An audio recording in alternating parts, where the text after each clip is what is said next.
മലയാളി മനസ്സ് എപ്പോഴും പറയാനുള്ളത് പോലെ വാർത്താ റിപ്പോർട്ടിങ്ങിൽ മാത്രമല്ല നാടിന്റെ പ്രശ്നങ്ങൾക്ക് നാട്ടുകാരോടൊപ്പം ജനങ്ങളോടൊപ്പം ചേർന്ന് നിന്ന് രാഷ്ട്രീയം നോക്കാതെ ശബ്ദമുയർത്തുക തന്നെ ചെയ്യും.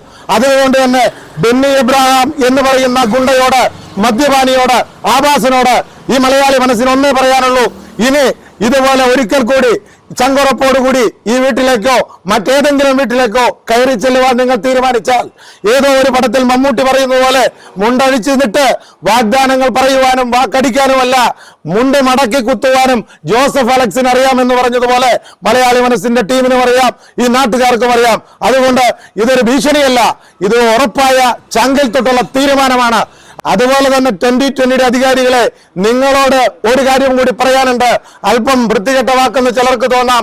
തൂറിയവനെ ചുമന്നാൽ ചുമന്നവനും നാറും. അതുകൊണ്ട് നിങ്ങളും നാറാതിരിക്കാൻ ഇത്തരം ആഭാസന്മാരെ പാർട്ടിയിൽ നിന്ന് പുറത്താക്കി നല്ലൊരു വികസനം കാഴ്ചവെക്കാൻ നിങ്ങൾക്ക് കഴിയട്ടെ. ഇതുപോലുള്ള നാട്ടുകാരുടെ പ്രശ്നങ്ങളുമായി മലയാളി മനസ്സ് വീണ്ടും വരും. അതുവരേക്കും നന്ദി, നമസ്കാരം.